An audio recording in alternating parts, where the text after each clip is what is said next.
a few days ago, my ex-brother-in-law posted the live 1988 video of Fairy Tale of New York with the Pogues and Kirsty MacColl, with the caption, "Truest Christmas song ever written." That was the year that I married his brother, and I guess other than the 5 or so years that we were together, I never celebrated Christmas.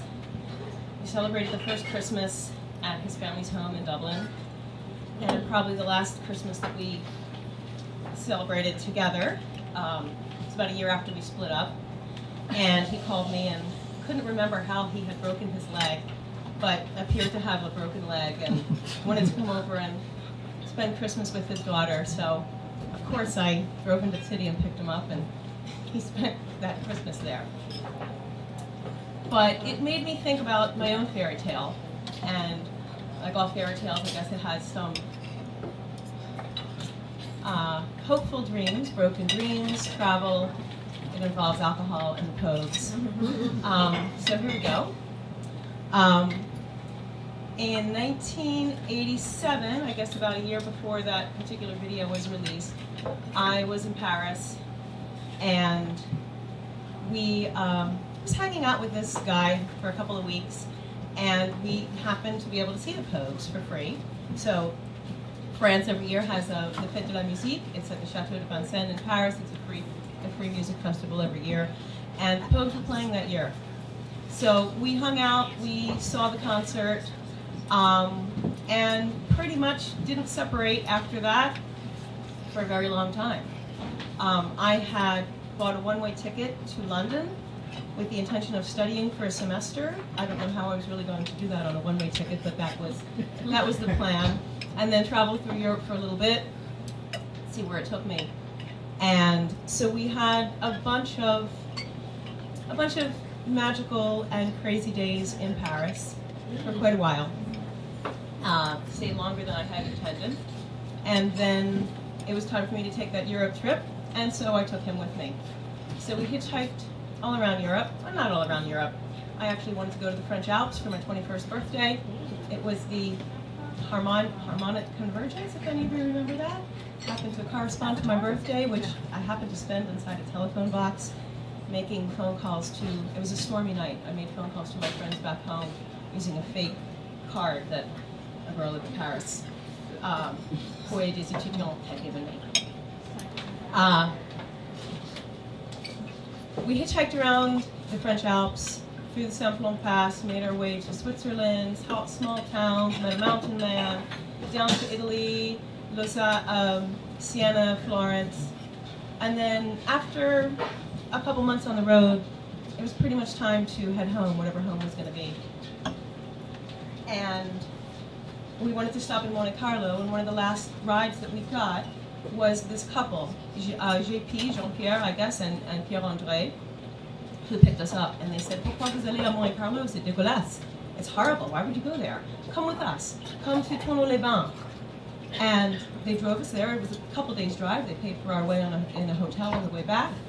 And we stayed with them for a few days.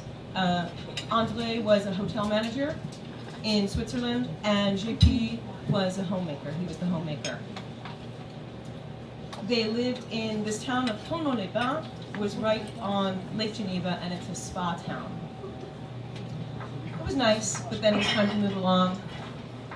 We eventually hitchhiked back to Paris. The last ride into Paris was a suitcase salesman.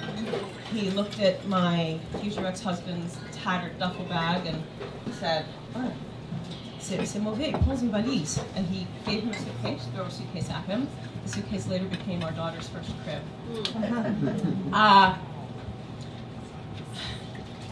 So there were about 5 years in between, a lot of travel. That's part of the fairy tale as well. Back and forth between his home in Dublin, back to Philadelphia, remarriages along the way.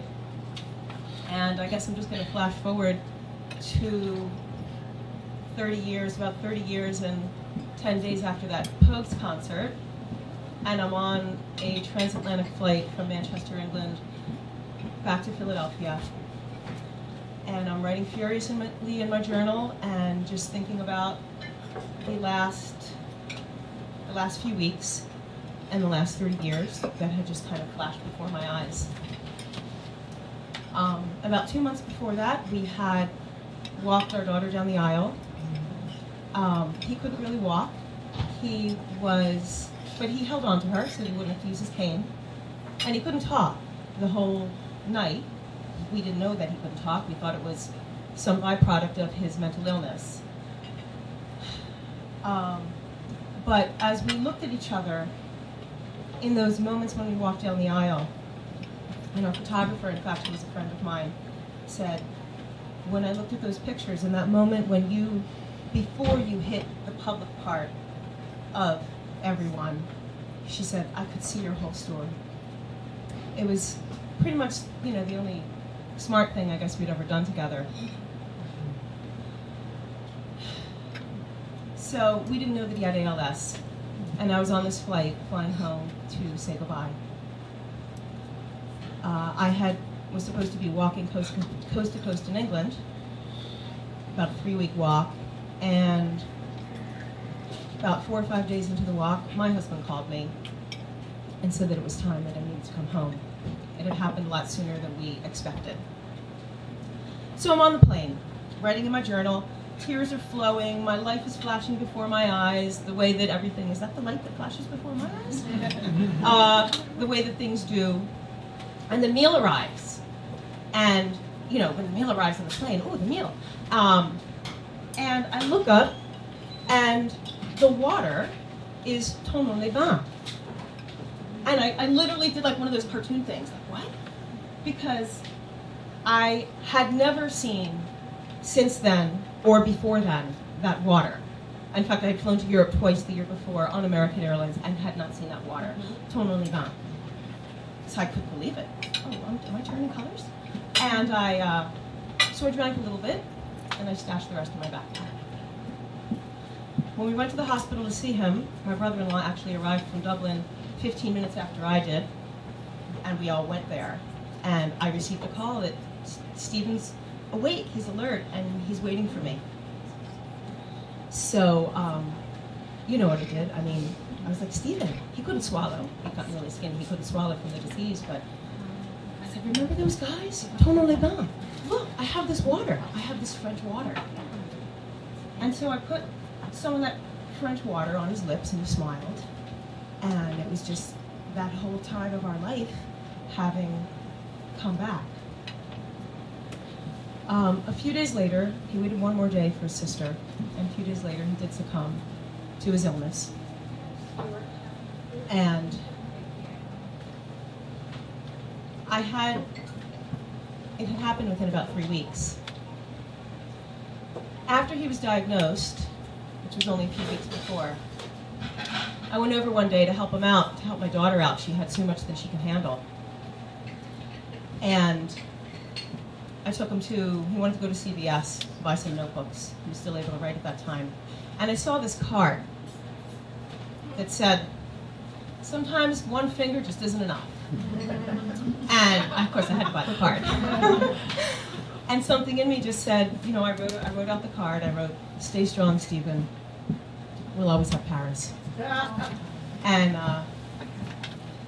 no one knows except this room, and I've asked that this not be on YouTube, but in the pile of photographs and stuff that was thrown in to burn with him, I threw in a couple of those pictures of that time in Paris for that to also go and also be part of his history, because, yeah, we always had Paris.